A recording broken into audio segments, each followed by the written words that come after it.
Hello viewers, Assalamu alaikum, Namaskaram. ഇന്ന് ഞാൻ ഈ ടേസ്റ്റിൽ കാണിക്കാൻ പോകുന്നത് എനിക്ക് വളരെ സ്പെഷ്യൽ ആയിട്ടുള്ള ഒരു തോരൻ്റെ റെസിപ്പിയാണ്. അപ്പോൾ ആ റെസിപ്പിയിലേക്ക് പോകുന്നതിന് മുമ്പായിട്ട് ഞാൻ എപ്പോഴും പറയുന്ന പോലെ തന്നെ നിങ്ങൾ എൻ്റെ ചാനൽ ആദ്യമായിട്ടാണ് വാച്ച് ചെയ്യുന്നതെങ്കിൽ താഴെ കാണുന്ന റെഡ് സബ്സ്ക്രൈബ് ബട്ടണില്ലേ അതൊന്ന് പ്രസ് ചെയ്തിട്ട് ചാനൽ ആദ്യമേ തന്നെ ഒന്ന് സബ്സ്ക്രൈബ് ചെയ്തേക്കുക. അങ്ങനെ സബ്സ്ക്രൈബ് ചെയ്യുന്ന സമയത്ത് അതിൻ്റെ സൈഡിലായിട്ട് ഒരു കുഞ്ഞു ബെല്ലൈക്കണും കൂടെ കാണുന്നുണ്ടാവും. അതുകൂടെ ഒന്ന് ഇനേബിൾ ചെയ്ത് വെക്കുകയാണെങ്കിൽ ഞാൻ ഇതുപോലെ വീഡിയോസൊക്കെ ഫ്യൂച്ചറായിട്ട് ചെയ്യുമ്പം അതിൻ്റെ ആ ഒരു നോട്ടിഫിക്കേഷൻ നിങ്ങൾക്ക് മിസ്സാവാതെ കിട്ടും. അങ്ങനെ നിങ്ങൾക്കത് ഇൻട്രസ്റ്റഡ് ആയിട്ടുള്ള റെസിപ്പീസ് ആണെങ്കിൽ നിങ്ങൾക്കത് അപ്പം തന്നെ കാണാൻ വേണ്ടിയിട്ട് പറ്റും. അപ്പോൾ ഇന്ന് നമ്മൾ ചെയ്യുന്നത് ഇടിച്ചക്ക തോരനാണ്. എനിക്ക് വളരെ സ്പെഷ്യലായിട്ടുള്ളൊരു തോരനാണിത്. പലയിടങ്ങളിലും ഇടിയൻ ചക്ക എന്നൊക്കെ പറയാറുണ്ട്. എന്തായാലും നമ്മുടെ നാട്ടിൽ ഇതിനെ ഇടിച്ചക്ക എന്നാണ് പറയാറുള്ളത്. ഒട്ടുമിക്ക മലയാളികൾക്കും ഇഷ്ടമുള്ളൊരു തോരൻ തന്നെ ആയിരിക്കും ഇത്. അപ്പോൾ പുറത്തുള്ളവർക്കൊക്കെ കിട്ടാൻ കുറച്ച് പാടാണ് ഇടിച്ചക്ക. എന്നാലും നമ്മൾ ലുലു ഹൈപ്പർ മാർക്കറ്റിലൊക്കെ ഇതിൻ്റെ സീസൺ ആവുന്ന സമയത്ത് ഇത് അവൈലബിൾ ആണ്. അപ്പോൾ നമുക്ക് ആദ്യം എങ്ങനെയാണ് ഈ ഇടിച്ചക്ക കറക്റ്റായിട്ട് കട്ട് ചെയ്തെടുക്കുന്നത് നോക്കാം. അതിൻ്റെ തൊലിയൊക്കെ കളഞ്ഞിട്ട് കട്ട് ചെയ്തെടുക്കാൻ കുറച്ച് പണിയുണ്ടല്ലോ, അതെങ്ങനെയാണ് ചെയ്യുന്നത് എന്നുള്ളത് നോക്കാം. അപ്പോൾ ഞാൻ നമ്മുടെ ഈ ഒരു ഇടിച്ചക്കനെ ഇതുപോലെ രണ്ടായിട്ട് കട്ട് ചെയ്തിട്ടുണ്ട്. ഇതിങ്ങനെ കട്ട് ചെയ്യുമ്പോൾ തന്നെ ഇതിന് വെള്ള കളറിൽ ഇതിൻ്റെ പശ വരും, ഒരു കറ നമ്മുടെ കയ്യിലൊക്കെ ഒട്ടിപ്പിടിക്കുന്ന ഒരു കറ. അപ്പോൾ അത് നമ്മുടെ കയ്യിൽ സ്റ്റിക്ക് ആവാതിരിക്കാൻ വേണ്ടിയിട്ട് നമ്മുടെ കയ്യിൽ നമുക്ക് കുറച്ച് വെളിച്ചെണ്ണ തൂവി കൊടുക്കാം. അതുപോലെ നമ്മൾ യൂസ് ചെയ്യുന്ന കത്തിയിലും. അതിനുശേഷം ഈ വന്നിട്ടുള്ള കറ നമ്മൾ തുടച്ചെടുക്കണം. അപ്പോൾ നമ്മുടെ നാട്ടിലൊക്കെ നമ്മുടെ തേങ്ങയുടെയൊക്കെ ചകിരി വെച്ചിട്ടാണ് തുടച്ചെടുക്കുന്നത്. അപ്പോൾ നമുക്കിപ്പോൾ ചകിരി ഒന്നും ഇവിടെ അവൈലബിൾ അല്ലല്ലോ. അപ്പോൾ അതുകൊണ്ട് നമുക്കൊരു തുണിക്കഷ്ണം വെച്ചിട്ടോ അതല്ലെങ്കിൽ പേപ്പർ വെച്ചിട്ടൊക്കെ ഇത് തുടച്ച് മാറ്റാം. നമ്മൾ എവിടെ കട്ട് ചെയ്ത് കഴിഞ്ഞാലും ആ ഒരു കറ വരും, അത് അപ്പോഴേ തന്നെ തുടച്ച് മാറ്റണം. അതിനുശേഷം നമുക്കിതിനെ വീണ്ടും കട്ട് ചെയ്തിട്ട് എടുക്കാം.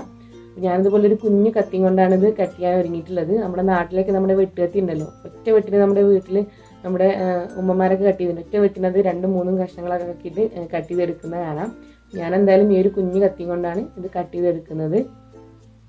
വീണ്ടും ഡിവൈഡ് ചെയ്യുക. ഈ ഒരു ഇടിച്ചക്കയ്ക്ക് നമ്മൾ കട്ട് ചെയ്യുമ്പോഴത്തേന് അതിൻ്റെ കളർ പെട്ടെന്ന് ചേഞ്ച് ആവും. പക്ഷെ അതുകൊണ്ട് പ്രോബ്ലം ഒന്നും ഇല്ല, കാണുമ്പോൾ ഒരു ഭംഗി ഉണ്ടാവില്ല എന്ന് മാത്രമേ ഉള്ളൂ. നമുക്ക് ഈ ഒരു കുഞ്ഞു കത്തി മാറ്റിയിട്ട് കുറച്ച് വലിയ കത്തി എടുക്കുക. അതിനുശേഷം അതിനെ വീണ്ടും ചെറുതാക്കിയിട്ട് ഡിവൈഡ് ചെയ്യുക. അപ്പം ഞാൻ ഫസ്റ്റാണ് ഇടിച്ചക്ക കട്ട് ചെയ്തെടുക്കുന്നത് ആദ്യമായിട്ടാണ്. ഉപ്പേരി ഇതിന് മുന്നേ വെച്ചിട്ടുണ്ട്, പക്ഷേ കട്ട് ചെയ്താണ് ചെയ്യുന്നത് ആദ്യമായിട്ടാണ്.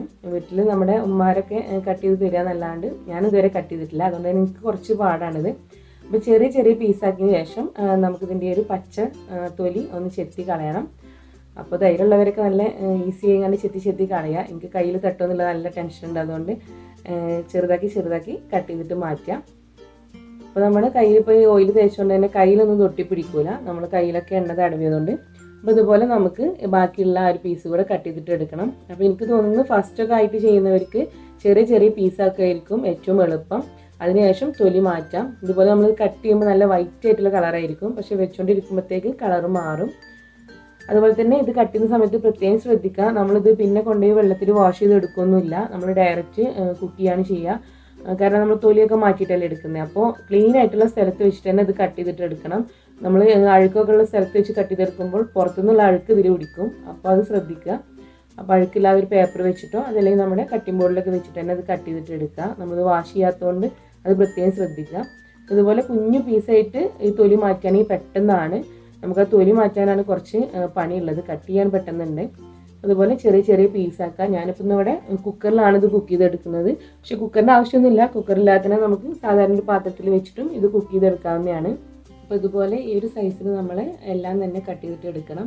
നമ്മൾ തോരൻ വെക്കാനായതുകൊണ്ട് തന്നെ ഒരുപാട് വലിയ സൈസിലൊന്നും കട്ട് ചെയ്തെടുക്കണ്ട. കറിക്കൊക്കെ ആണെന്നുണ്ടെങ്കിൽ സൈസ് നോക്കണ്ട, കുറച്ച് വലിയ ക്യൂബായിട്ട് തന്നെ കട്ട് ചെയ്യാം. ഇതിപ്പോൾ ഒരു തോരനായതുകൊണ്ട് തന്നെ നമുക്കിത് പെട്ടെന്ന് ചെറിയ ചെറിയ പീസാക്കി എടുക്കുകയാണെങ്കിൽ നമുക്ക് പെട്ടെന്ന് അത് ബാക്കി പരിപാടികളൊക്കെ ചെയ്യാം.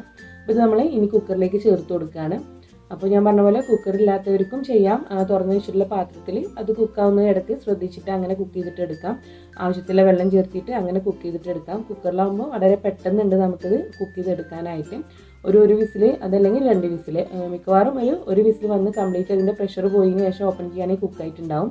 അപ്പോൾ നമ്മളത് കുക്ക് ചെയ്യാൻ പോകുന്നതിന് മുമ്പായിട്ട് നമുക്കിതിലേക്കൊരു 1/4 ടീസ്പൂൺ മഞ്ഞൾപ്പൊടി ചേർത്ത് കൊടുക്കാം. ഇതിനോടൊപ്പം തന്നെ ഒരു 1/4 ടീസ്പൂണിൻ്റെ അടുത്ത് തന്നെ മുളക് പൊടി കൂടെ ചേർത്ത് കൊടുക്കാം. അപ്പോൾ എരിവൊന്നും ഒരുപാട് ഇഷ്ടമില്ലാത്തവരാണെങ്കിൽ ഈ ഒരു സമയത്ത് മുളക് പൊടി ചേർക്കണം എന്നില്ല. മുളക് പൊടി കൂടി ചേർത്ത് കഴിഞ്ഞാൽ കുറച്ച് കളർ കിട്ടും. അതുപോലെ ആവശ്യത്തിലുള്ള ഉപ്പ് കൂടെ ചേർക്കാം. ഉപ്പും കൂടി ചേർത്തതിന് ശേഷം ഇതിലേക്ക് ഒരു 1 ടേബിൾ സ്പൂൺ വെളിച്ചെണ്ണ ഒഴിച്ചു കൊടുക്കാം. അതിൻ്റെ കൂടെ തന്നെ കുറച്ച് വെള്ളം, വളരെ കുറഞ്ഞ വെള്ളം ചേർത്തുകൊണ്ടാണ് നമ്മളിത് കുക്ക് ചെയ്തെടുക്കുക. അപ്പോൾ ഇത്രയും ഒരു ഇതിലേക്ക് ഒരു 1/4 മുതൽ 1/2 കപ്പ് വരെ മതി. അത് നിങ്ങൾ ഒഴിക്കുന്ന സമയത്ത് നോക്കുക, കംപ്ലീറ്റ് ആയിട്ട് മുങ്ങി നിൽക്കൊന്നും ചെയ്യരുത്. അതിൻ്റെ താഴെ വശത്ത് കുറച്ച് വെള്ളം അത്ര മാത്രം മതി. വെള്ളം കൂടിക്കഴിഞ്ഞാൽ നമ്മളത് പിന്നെ വറ്റിച്ചെടുക്കുമ്പോഴത്തേക്ക് ഇത് നന്നായിട്ട് ഓവറായിട്ട് കുക്കായി പോകും. അപ്പോൾ അത് പ്രത്യേകം ശ്രദ്ധിക്കുക. ഒരു 1/4 കപ്പ് മുതൽ 1/2 കപ്പ് വരെ വെള്ളം ഒഴിച്ചിട്ട് വേണം നമ്മൾ കുക്ക് ചെയ്തിട്ട് എടുക്കാൻ. എന്നിട്ട് നന്നായിട്ട് ഇതൊന്ന് മിക്സ് ചെയ്തിട്ട് കൊടുക്കുക. അപ്പോൾ ഞാനിതിലേക്ക് കുറച്ച് ഫ്രഷ് ആയിട്ടുള്ള കറിവേപ്പിലയും കൂടി ചേർത്തിട്ടാണ് ഇത് കുക്ക് ചെയ്തിട്ട് എടുക്കുന്നത്. അപ്പോൾ കറിവേപ്പില കൂടി ചേർത്തിട്ട് വീണ്ടും നന്നായിട്ടൊന്ന് മിക്സ് ചെയ്തിട്ട് കൊടുക്കുക. അതിനുശേഷം നമ്മൾ കുക്കറിൻ്റെ ലിഡ് കൊണ്ട് ക്ലോസ് ചെയ്തിട്ട് ഒരു വിസിൽ വരുന്ന വരെ ഒരു ഹൈ ഫ്ലെയിമിലിട്ടിട്ട് തന്നെ അത് കുക്ക് ചെയ്തിട്ട് എടുക്കുക. അപ്പോൾ ഒരു വിസിൽ വന്നതിന് ശേഷം അത് കംപ്ലീറ്റ് ആയിട്ടും അതിൻ്റെ പ്രഷർ പോയതിന് ശേഷം ഓപ്പൺ ചെയ്താൽ കറക്റ്റായിട്ട് അത് കുക്കായിട്ടുണ്ടാവും. ഇനി എങ്ങാനും നിങ്ങൾ എടുത്തിട്ടുള്ള ഒരു ഇടിച്ചക്കൻ്റെ പ്രായം ഒക്കെ നോക്കിയിട്ട് ചിലപ്പോൾ ടൈം എടുക്കും. അങ്ങനെയാണെന്നുണ്ടെങ്കിൽ ഒരു 2 വിസിൽ വന്നതിന് ശേഷം അതിൻ്റെ പ്രഷർ കളഞ്ഞിട്ട് ഓപ്പൺ ചെയ്ത് നോക്കുമ്പോഴത്തേക്ക് കറക്റ്റായിട്ട് അത് കുക്കായിട്ടുണ്ടാവും. അപ്പം അങ്ങനെ നമ്മൾ ഒരു വിസിൽ വന്നതിന് ശേഷം കംപ്ലീറ്റ് ആയിട്ട് സ്റ്റീം പോയതിന് ശേഷമാണ് ഇത് ഓപ്പൺ ചെയ്തത്. ഇതിപ്പോൾ ഓൾമോസ്റ്റ് നന്നായിട്ട് കുക്കായിട്ടുണ്ട്. അപ്പോൾ ഇതിൽ നമ്മൾ കുറച്ചും കൂടി വെള്ളം നിൽക്കുന്നുണ്ട്. അപ്പോൾ ആ ഒരു വെള്ളം നമ്മൾ ഫ്ലെയിം ഓൺ ചെയ്ത് നന്നായിട്ട് ഹൈ ഫ്ലെയിമിൽ ഇട്ടിട്ട് അതൊന്ന് വറ്റിച്ചെടുക്കണം. അത് മാറ്റിയിട്ട് എടുക്കൊന്നും വേണ്ട, അത് വറ്റിച്ചെടുത്താൽ മതി. നന്നായിട്ട് ഹൈ ഫ്ലെയിമിലിട്ടിട്ട് വറ്റിച്ചെടുത്താൽ മതി. അപ്പോൾ നമ്മൾ പ്രസ് ചെയ്യുമ്പോഴത്തേക്ക് തന്നെ അത് കുക്കായിട്ടുണ്ട്. നന്നായിട്ട് ചൂടായിട്ടാണ് ഇരിക്കുന്നത്. അപ്പോൾ നമുക്ക് ഒരു സ്പൂൺ വെച്ചിട്ട് തന്നെ ഒന്ന് ഇതിനെ ഉടച്ചിട്ട് എടുക്കാം, അതല്ലെങ്കിൽ നമ്മൾ കൈ വെച്ചിട്ടും ഉടച്ചിട്ടെടുക്കാം. ഇത് നന്നായിട്ട് എന്തായാലും നമ്മളൊന്ന് ചീകി എടുക്കുമല്ലോ, അങ്ങനെ ചീകി എടുത്തിട്ടാണ് നമ്മൾ തോരൻ ചെയ്യുന്നത്. ഈ ഒരു സൈസ് ഒന്ന് നന്നായിട്ട് ചെറുതാക്കി എടുത്തിട്ടാണ് നമ്മൾ ചെയ്യുന്നത്. അപ്പോൾ കറിക്കൊക്കെ ആണെന്നുണ്ടെങ്കിൽ ഇതാണ് പാകം. ഈ ഒരു സൈസോടെ തന്നെ നമ്മൾ കറി ഉണ്ടാക്കി തുടങ്ങുക. പക്ഷേ ഇത് തോരനായതുകൊണ്ട് തന്നെ വളരെ ചെറുതാക്കിയിട്ട് നമ്മളൊന്ന് ചീകി എടുക്കണം. ഇതുപോലെ നമ്മൾ കൈ കൊണ്ട് പ്രസ് ചെയ്യുമ്പോഴത്തേക്ക് തന്നെ കണ്ടോ ഇതുപോലെ ഇതൊന്ന് നന്നായിട്ട് തന്നെ ഉടഞ്ഞ് കിട്ടും. അപ്പോൾ നമുക്ക് ഡയറക്റ്റ് നമ്മൾ കൈ വെച്ചിട്ട് തന്നെ ചൂട് പോയതിനു ശേഷം ചെയ്യാം. പക്ഷെ ഞാനിപ്പോൾ നന്നായിട്ട് ചൂടായതുകൊണ്ട് തന്നെ നമ്മൾ മിക്സിയുടെ ജാറിലിട്ടിട്ട് ജസ്റ്റ് അതൊന്ന് അടിച്ചെടുക്കണം. ഒരുപാട് അടിച്ചെടുക്കരുത്, ജസ്റ്റ് നമ്മൾ സ്റ്റോപ്പ് ചെയ്ത് അടിക്കില്ലേ, അങ്ങനെ ഒന്ന് അടിച്ചെടുത്തിട്ട് ഈ ഒരു പരുവത്തിൽ എടുക്കുകയാണ്. ഇനിയിപ്പോൾ മിക്സിയുടെ ജാറിലേക്കൊക്കെ ചേർക്കാൻ മടിയുള്ളവരാണെങ്കിൽ ഒന്ന് ചൂട് പോയതിനു ശേഷം കയ്യിൽ വെച്ചിട്ട് തന്നെ ഞൊരടിയിട്ട് അതൊന്ന് ചീകി എടുക്കുക. അപ്പോൾ എന്തായാലും ഞാനിതുപോലെ കംപ്ലീറ്റ് ആയിട്ടുള്ള നമ്മളെ ഒരു ഇടിച്ചക്ക പീസസും ഇതുപോലെ ചീകി എടുത്തിട്ടുണ്ട്. ഇനി ഇതൊരു ഭാഗത്തേക്ക് മാറ്റി വെക്കാം. ഇനി നമുക്ക് ഈ ഒരു ഇടിച്ചക്ക തോരനിലേക്ക് ചെറിയൊരു അരപ്പ് വേണം. തേങ്ങ കൂടെ ചേർത്തിട്ടാണ് നമ്മൾ ഈ ഒരു തോരൻ ചെയ്യുന്നത്. അപ്പോൾ ആ ഒരു അരപ്പ് നമുക്ക് തയ്യാറാക്കണം. അപ്പോൾ അതിന് വേണ്ടി നമ്മളിപ്പോൾ യൂസ് ചെയ്തിട്ടുള്ള മിക്സിയുടെ ജാറിലേക്ക് തന്നെ നമുക്ക് ബാക്കിയുള്ള ഇൻഗ്രീഡിയൻസ് ചേർക്കാം. അപ്പോൾ ഞാനിവിടെ കുറച്ച് ചെറുവിൽ എടുത്തിട്ടുണ്ട്. അതുപോലെ ഒരല്ലി വെളുത്തുള്ളി, വറ്റൽമുളകും തേങ്ങയാണ് നമുക്കിതിലേക്ക് ചേർക്കേണ്ടത്. അപ്പോൾ തേങ്ങ അത്യാവശ്യം നന്നായിട്ട് തന്നെ വേണം ഈ ഒരു തോരനിലേക്ക്, അപ്പോഴാണ് കുറച്ച് കൂടുതൽ ടേസ്റ്റ്. ഞാനൊരു 1.5 കപ്പോളം തേങ്ങ എടുത്തിട്ടുണ്ട്. അതിലേക്ക് നമുക്ക് ഒരു അല്ലി വെളുത്തുള്ളി, അതുപോലെ തന്നെ ഒരു 8-10 നമ്മുടെ ചെറിയുള്ളി ചേർത്ത് കൊടുക്കാം. കുറച്ച് കൂടിയാലും അതും ടേസ്റ്റ് തന്നെയാണ്. അതുപോലെ വറ്റൽമുളക്, എരിവ് കൂടുതൽ ഇഷ്ടമുള്ളവർക്ക് കൂടുതൽ എടുക്കാം. ഞാൻ എന്തായാലും ഒരു 4 വറ്റൽമുളക് എടുത്തിട്ടുണ്ട്. അതുപോലെ ഇതിലേക്ക് തന്നെ ഒരു 1/4 ടീസ്പൂണിലും കുറവ് മഞ്ഞൾ ചേർക്കാം. നമ്മൾ ആദ്യമേ മഞ്ഞളൊക്കെ ചേർത്തിട്ടുണ്ട്, എന്നാലും ഒരു 1/4 ടീസ്പൂണിലും കുറവ് മഞ്ഞൾപ്പൊടി ചേർക്കുക. അതുപോലെ തന്നെ 1/4 ടീസ്പൂണിലും കുറവ് മുളക് പൊടി കൂടെ ചേർത്ത് കൊടുക്കാം. അതുപോലെ ആവശ്യത്തിനുള്ള ഉപ്പും, ഒരു അരപ്പിലേക്കുള്ള ഉപ്പ് മാത്രം ചേർക്കുക. ഉപ്പ് കൂടാൻ ശ്രദ്ധിക്കണം. ഇപ്പോൾ ഉപ്പ് കൂടുന്നൊക്കെ ടെൻഷനുള്ളവർ ഈ ഒരു സമയത്ത് ഉപ്പ് ചേർക്കണ്ട. ഫൈനലായിട്ട് നമ്മുടെ തോരൻ ടേസ്റ്റ് ചെയ്തിട്ട് ഉപ്പ് ചേർത്ത് കൊടുത്താൽ മതി. ഇത് നമുക്ക് ചെറുതായിട്ടൊന്ന് ഒതുക്കിയെടുക്കാം. ഇനിയിപ്പോൾ നമ്മുടെ ആ ചതക്കുന്ന അതുണ്ടെങ്കിൽ അതിൽ വെച്ച് ചതച്ചെടുത്തിട്ട് അത് തേങ്ങയിൽ ചേർത്തിട്ട് നന്നായിട്ടൊന്ന് ഞൊരടി എടുത്താലും മതി. മിക്സിയിലേക്ക് ചേർക്കണം എന്നൊന്നുമില്ല. എന്തായാലും കൂടുതലായിട്ട് അരഞ്ഞു പോകരുത്. അതും ഒരു ഭാഗത്തേക്ക് മാറ്റി വെക്കാം. ഇനിയാണ് നമ്മൾ തോരൻ ഉണ്ടാക്കി തുടങ്ങുന്നത്. അപ്പോൾ അതിന് വേണ്ടിയുള്ള പാൻ എടുത്ത് സ്റ്റൗവിൽ വെച്ചിട്ടുണ്ട്. ഇതിലേക്കൊരു 2-3 ടേബിൾ സ്പൂൺ വെളിച്ചെണ്ണ ഒഴിച്ചെടുക്കുക. ഇത് വെളിച്ചെണ്ണയിൽ തന്നെ ചെയ്യണം, അപ്പോഴാണ് കറക്റ്റായിട്ട് അതിൻ്റെ ഒരു ടേസ്റ്റ് കിട്ടുക. എണ്ണ ചൂടായതിനു ശേഷം നമുക്കിതിലേക്ക് ഒരു 1/4 ടീസ്പൂൺ കടുക് ചേർത്ത് കൊടുക്കാം.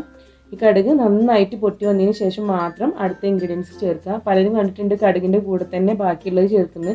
അങ്ങനെ ചെയ്യരുത്. കടുക് നന്നായിട്ട് തന്നെ പൊട്ടി വരണം, അതിന് ശേഷമാണ് നമ്മൾ അടുത്തത് ചേർക്കുന്നത്. അപ്പോൾ ഈ ഒരു കടുക് ഇതാ കറക്റ്റായിട്ട് പൊട്ടി വരുന്നുണ്ട്. അപ്പോൾ ഇനി നമുക്കിതിലേക്ക് വറ്റൽമുളകും അതുപോലെ കറിവേപ്പിലയും ചേർത്ത് കൊടുക്കുക. ഒരു വറ്റൽമുളക് ചേർത്തിയാൽ മതി. നമ്മൾ അരപ്പിൽ വറ്റൽമുളകാണ് ചേർത്തിട്ടുള്ളത്. അതുപോലെ അരപ്പിൽ വറ്റൽമുളക് ഇല്ലാത്തവർക്ക് പച്ചമുളക് വേണമെങ്കിൽ ചേർക്കാം കേട്ടോ. നിങ്ങളുടെ കയ്യിലില്ലെങ്കിൽ പച്ചമുളക് ചേർത്തിയാൽ മതി. നമ്മൾ റെഡിയാക്കി വെച്ചിട്ടുള്ള ആ ഒരു ഇടിച്ചക്ക ഈ ഒരു സമയത്ത് ഇതിലേക്ക് ചേർത്ത് കൊടുക്കാം. എന്നിട്ട് നന്നായിട്ടത് മിക്സ് ചെയ്യാം. ഇനി നമുക്ക് ആദ്യം ഇടിച്ചക്ക ചേർക്കാതെ ആദ്യം നമ്മൾ റെഡിയാക്കി വെച്ചിട്ടുള്ള തേങ്ങയുടെ അരപ്പ് വെച്ചിട്ട് അതൊന്ന് വഴറ്റിയെടുത്തതിന് ശേഷം വേണമെങ്കിൽ ഇടിച്ചക്ക ചേർത്ത് കൊടുക്കാം. ഞാനിപ്പോൾ ഇവിടെ ആദ്യം ഇടിച്ചക്ക ചേർത്തിട്ട് നന്നായിട്ട് അതൊന്ന് മിക്സ് ചെയ്തതിന് ശേഷമാണ് തേങ്ങയുടെ അരപ്പ് ചേർക്കുന്നത്. എങ്ങനെ വേണമെങ്കിലും ചെയ്യാം. ആദ്യം തേങ്ങ ചേർത്തിട്ട് പിന്നെ ഇടിച്ചക്ക ചേർക്കുകയും ചെയ്യാം, അതല്ലെങ്കിൽ ഇടിച്ചക്ക ആദ്യം ചേർത്തിട്ട് പിന്നെ തേങ്ങ ചേർക്കുകയും ചെയ്യാം. എങ്ങനെ ചെയ്താലും ടേസ്റ്റ് തന്നെയാണ്. അപ്പോൾ ഇതെല്ലാം കൂടിയിട്ട് നന്നായിട്ടൊന്ന് മിക്സ് ചെയ്തിട്ട് എടുക്കാം. അതിനുശേഷം നമ്മളിപ്പോൾ റെഡിയാക്കി വെച്ചിട്ടുള്ള ആ ഒരു തേങ്ങയുടെ അരപ്പ്, അതായത് ചെറിയുള്ളി, അതുപോലെ വെളുത്തുള്ളി, വറ്റൽമുളകും തേങ്ങയെല്ലാം കൂടി ചേർത്ത് ഒന്ന് ഒതുക്കിയെടുത്തില്ലേ, അത് ഇതിലേക്ക് ചേർത്തിട്ട് വീണ്ടും നന്നായിട്ട് അതിനെ മിക്സ് ചെയ്തിട്ട് കൊടുക്കാം. അപ്പോൾ അതുപോലെ തേങ്ങ നന്നായിട്ട് വേണം, അപ്പോഴാണ് കറക്റ്റായിട്ട് അതിൻ്റെ ഒരു ടേസ്റ്റ് കിട്ടുക. ഇനി നമുക്ക് ഇതെല്ലാം കൂടിയിട്ട് വീണ്ടും ഇതിനെ നന്നായിട്ട് തന്നെ മിക്സ് ചെയ്തിട്ട് കൊടുക്കാം. ഞാനിവിടെ ആദ്യം ഒരു 2 ടേബിൾ സ്പൂൺ ഓയിലാണ് ഒഴിച്ചിട്ടുള്ളത്. അപ്പോൾ ഒരു 3 ടേബിൾ സ്പൂൺ ഓയിലൊക്കെ ഒഴിച്ചു കൊടുക്കാം. കുറച്ച് എണ്ണ കൂടിയാലൊക്കെ ടേസ്റ്റ് തന്നെയാണ്. അതായത് ഒരുപാട് കൂടണമെന്നല്ല, ഒരു 3 ടേബിൾ സ്പൂണൊക്കെ എടുക്കാം. അപ്പോഴും ഇത്രയും ക്വാണ്ടിറ്റിക്ക് ഒരു 3 ടേബിൾ സ്പൂണൊക്കെ വേണം. ഞാൻ കുറച്ചിട്ടാണ് ചെയ്തിട്ടുള്ളത്. അപ്പോൾ ഇത് നന്നായിട്ട് മിക്സ് ചെയ്തിട്ടുണ്ട്. ഇപ്പോൾ ഇതിൻ്റെ ഫ്ലെയിം നമ്മൾ ഓഫ് ചെയ്തു. അപ്പോൾ ഇത്രയേ ഉള്ളൂ നമ്മുടെ ഇടിച്ചക്ക തോരൻ. ഫൈനലായിട്ട് നമുക്ക് വേണമെന്നുണ്ടെങ്കിൽ ഒരു 1 ടീസ്പൂൺ നമ്മുടെ വെളിച്ചെണ്ണ, പച്ച വെളിച്ചെണ്ണ ഇതിൻ്റെ മുകളിലൂടെ വേണമെങ്കിൽ ഒഴിച്ചു കൊടുക്കാം. അതും ടേസ്റ്റിയാണ്. അപ്പോൾ ഇത്രയേ ഉള്ളൂ സംഭവം. വളരെ ടേസ്റ്റി ആയിട്ടുള്ള സംഭവമാണ്. ഇത് വളരെ ഹെൽത്തിയാണ്. ടെൻഡർ ജാക്ക് ഫ്രൂട്ട് പറഞ്ഞാൽ വളരെ ഹെൽത്തി ആയിട്ടുള്ള സംഭവമാണ്. ഇതിപ്പോൾ നമുക്ക് ചോറിൻ്റെ കൂടെ കഴിക്കാൻ തന്നെ വളരെ ടേസ്റ്റിയാണ്. പക്ഷേ ചോറൊന്നും വേണമെന്നില്ല. ഈവനിങ് പ്രത്യേകിച്ച് മഴയൊക്കെ ഉള്ള ടൈമിൽ ഒരു കട്ടൻ ചായ ഉണ്ടെങ്കിൽ അതിൻ്റെ കൂടെ ഒരു ബൗളിൽ സ്പൂൺ വെച്ച് കഴിക്കാനുള്ള ടേസ്റ്റ് എന്ന് വെച്ച് കഴിഞ്ഞാൽ അപാര ടേസ്റ്റാണ്. അപ്പം നിങ്ങൾ ട്രൈ ചെയ്ത് നോക്കിയിട്ട് നിങ്ങളുടെ ഫീഡ്ബാക്ക്സ് അറിയിക്കുക. ഇഷ്ടമായാൽ ലൈക്ക് ചെയ്യാനും അതുപോലെ തന്നെ ഷെയർ ചെയ്യാനും മറക്കരുത്. അപ്പോൾ ഇനി വീണ്ടും നല്ല റെസിപ്പീസുമായിട്ട് ഈ ടേസ്റ്റിലൂടെ കാണാം. Thank you. അസ്സലാമു അലൈക്കും.